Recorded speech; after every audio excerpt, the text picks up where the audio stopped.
নমস্কার বন্ধুরা, তোমাদের সবাইকে স্বাগত জানাই জিকে পয়েন্ট 365 ইউটিউব চ্যানেলের আরও একটি নতুন ভিডিওতে। আজকে আমরা আলোচনা করব ডব্লিউবিপি কেপি কনস্টেবল এক্সামের জন্য গুরুত্বপূর্ণ আরও একটি জিকে মক টেস্ট সিরিজ নিয়ে। আমাদের চ্যানেলে প্রতিদিনই সন্ধ্যাবেলা ডব্লিউবিপি কেপি কনস্টেবল এক্সামের জন্য মক টেস্ট হচ্ছে, তোমরা সেই মক টেস্টে অংশগ্রহণ করো। প্রতিদিনই যে সমস্ত প্রশ্নগুলো আমরা নিয়ে আসছি, প্রত্যেকটি প্রশ্ন কিন্তু তোমাদের এক্সামের জন্য ভীষণভাবে গুরুত্বপূর্ণ। সেই কারণে একটু স্কিপ না করে প্রত্যেকটি ভিডিও তোমরা খুব মনোযোগ সহকারে দেখো এবং এর যে গুরুত্বপূর্ণ তথ্যগুলো থাকছে সেগুলো তোমরা চাইলে নোট ডাউন করে নিতে পারো। ভিডিও যদি ভালো লাগে তাহলে অবশ্যই ভিডিওটিকে একটি লাইক করো, সাথে আমাদের চ্যানেলটিকে কিন্তু সাবস্ক্রাইব করে পাশে থাকা বেল বাটনটা অবশ্যই কিন্তু ক্লিক করে রেখো, যাতে সবার প্রথমে আমাদের ভিডিও নোটিফিকেশন তোমাদের কাছে পৌঁছে যায়। আর ভিডিও ভালো লাগলে অবশ্যই তোমার বন্ধুদের সাথে শেয়ার করো আর আমাদের কমেন্টে জানাও ভিডিও তোমাদের কেমন লাগলো। তাহলে চলো আজকের ভিডিওটা শুরু করা যাক। প্রথম প্রশ্ন, রামন ম্যাগসাই পুরস্কার নামকরণ হয়েছে কোন দেশের প্রাক্তন রাষ্ট্রপতির নাম অনুসারে? তোমরা যদি সঠিক উত্তর জেনে থাকো তাহলে আমাদের অবশ্যই কমেন্টে জানাও। সঠিক উত্তর হয়ে যাবে অপশন এ, ফিলিপাইন্স দেশের প্রাক্তন রাষ্ট্রপতির নাম অনুসারে রামন ম্যাগসাই পুরস্কারের নামকরণ করা হয়েছে এবং এই রামন ম্যাগসাই পুরস্কারটি দেওয়া শুরু হয় 1958 সালে। আর রামন ম্যাগসাই পুরস্কার প্রাপক প্রথম ব্যক্তির নাম হলো আচার্য বিনোবা ভাবে। পরের প্রশ্ন দেখি, নাগাল্যান্ডের বিখ্যাত নৃত্যশৈলীর নাম কি? সঠিক উত্তর হয়ে যাবে অপশন এ, রেংমা। এবার আমরা কিছু রাজ্যের গুরুত্বপূর্ণ নৃত্য সম্পর্কিত এই তথ্যটা দেখে নেব। মহারাষ্ট্রের গুরুত্বপূর্ণ নৃত্যগুলি হলো লাবনি, তামাশা, দাহিকালা। মেঘালয়ের লহ আর নংক্রেম। উত্তরাখণ্ডের হুড়কা বাউল আর পাণ্ডব নৃত্য। ছত্তিশগড়ের কর্মা, শৈল, শুয়া নাচা। সিকিমের লিম্বু, চিরিমু, খুকুরি, সিকমারি। অরুণাচল প্রদেশের দামিন্দা, খামতি, বুইয়া আর ওয়াংচ। পরের প্রশ্ন দেখি, মাম্পস রোগে কোন অঙ্গের স্ফীতি ঘটে? সঠিক উত্তর হয়ে যাবে অপশন সি, প্যারোটিড গ্রন্থি। পরের প্রশ্ন, ফাদার মার্টিন কার ছদ্মনাম?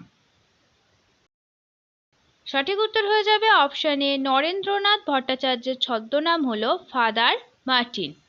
এবার আমরা কিছু গুরুত্বপূর্ণ সাহিত্যিকের ছদ্মনাম সম্পর্কিত এই তথ্যটা দেখে নেব। সুনীল গঙ্গোপাধ্যায়ের ছদ্মনাম হচ্ছে নীল লোহিত। বিমল ঘোষের ছদ্মনাম মৌমাছি। তারাশঙ্কর বন্দ্যোপাধ্যায়ের হাবু শর্মা। কালীপ্রসন্ন সিংহের হুতুম প্যাঁচা। মধুসূদন দত্তের টিমোথি পেন পোয়েম। অখিল নিয়োগীর স্বপন বুড়ো। পরের প্রশ্ন দেখি, পশ্চিমবঙ্গের সবথেকে বড় দ্বীপটির নাম কি? নিচে যে চারটি অপশন আছে, কোনটি সঠিক উত্তর তোমাদের বলতে হবে। সঠিক উত্তর হয়ে যাবে অপশন বি, সাগরদ্বীপ।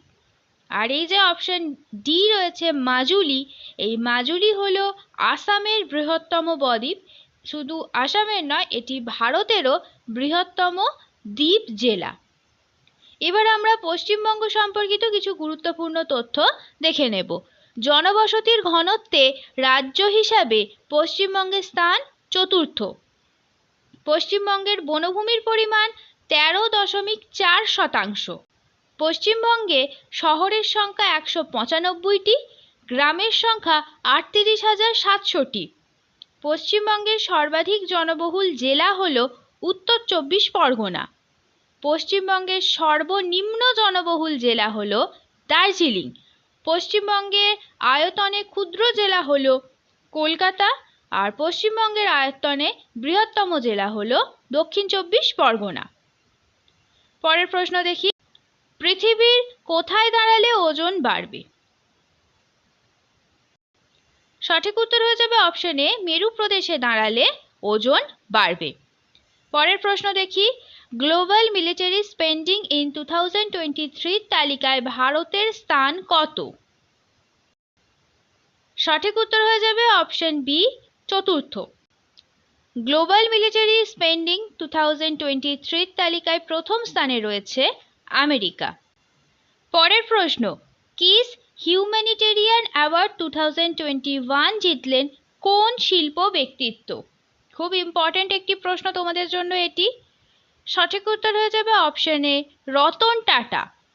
পরের প্রশ্ন দেখি, 2024 world press photo of the year award জিতলেন কোন দেশের ফটোগ্রাফার মোহাম্মদ সালেম?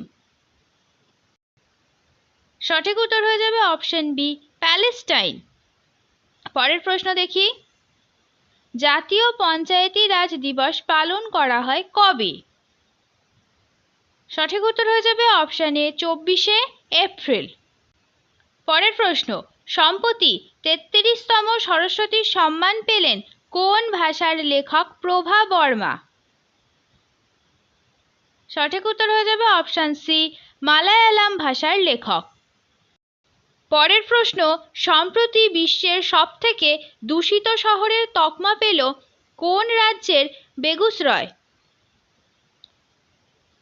সঠিক উত্তর হয়ে যাবে অপশন বি বিহার। পরের প্রশ্ন, মৃণালিনী সারাভাই কোন নৃত্যের জন্য বিখ্যাত? ইম্পর্টেন্ট আরও একটি প্রশ্ন এটি তোমাদের জন্য বন্ধুরা। সঠিক উত্তর কোনটি হবে? সঠিক উত্তর হয়ে যাবে অপশন সি ভারতনাট্যম। এবার আমরা নৃত্যের সাথে যুক্ত কিছু গুরুত্বপূর্ণ ব্যক্তি সম্পর্কে এই তথ্যটি জেনে নেব। ভারতনাট্যম নৃত্যের সঙ্গে যুক্ত হল বালা সরস্বতী, আরও একজন ইয়ামিনী কৃষ্ণমূর্তি। কত্থক নাচের সঙ্গে যুক্ত বিজু মহারাজ আর সুভানা নারায়ণ।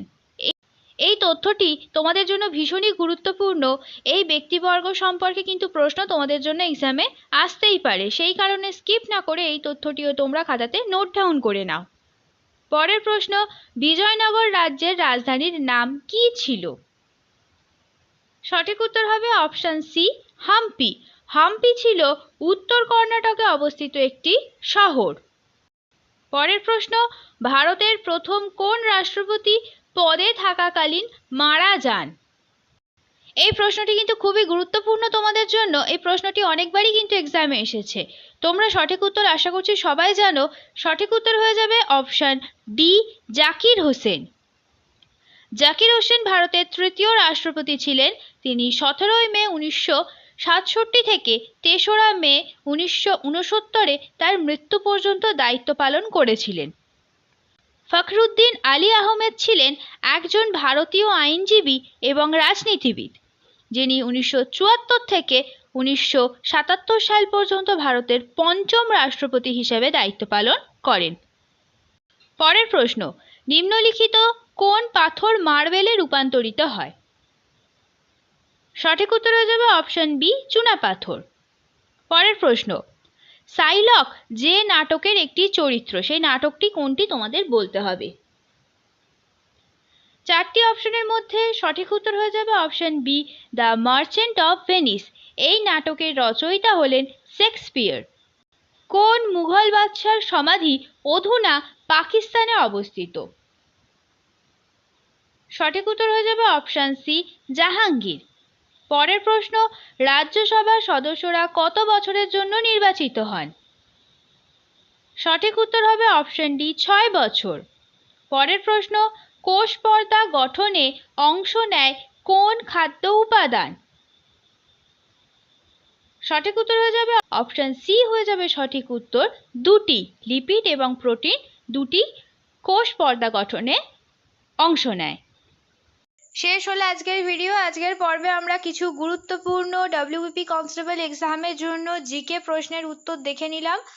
আমাদের চ্যানেলে প্রতিদিনই সন্ধ্যাবেলা জিকে প্রশ্নের উপরে মক টেস্ট হচ্ছে, তোমরা সেই মক টেস্টে অংশগ্রহণ করো। প্রত্যেকটি প্রশ্নই কিন্তু তোমাদের জন্য ভীষণভাবে গুরুত্বপূর্ণ, সেই কারণে একটুও স্কিপ না করে পুরো ভিডিওটা শেষ পর্যন্ত তোমরা দেখো।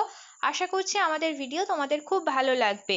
ভিডিও যদি ভালো লাগে তাহলে অবশ্যই একটি লাইক করো, সাথে তোমার বন্ধুদের সাথে শেয়ার করো, আর আমাদের চ্যানেলটাকে সাথে সাথে সাবস্ক্রাইব করে রাখো এই রকম গুরুত্বপূর্ণ ভিডিও পাওয়ার জন্য। তার সাথে সাবস্ক্রাইব করার সাথে কিন্তু অবশ্যই বেল বাটনটা ক্লিক করে রাখো, যাতে এই রকম গুরুত্বপূর্ণ ভিডিও নোটিফিকেশন তোমাদের কাছে সবার আগে পৌঁছে যায়। তাহলে চলো, তোমাদের সাথে দেখা হচ্ছে পরের ভিডিওতে। ততদিন তোমরা আরও এই ধরনের গুরুত্বপূর্ণ ভিডিও আমাদের চ্যানেলে যেগুলি আছে প্লেলিস্ট করা আছে সেখান থেকে দেখতে থাকো।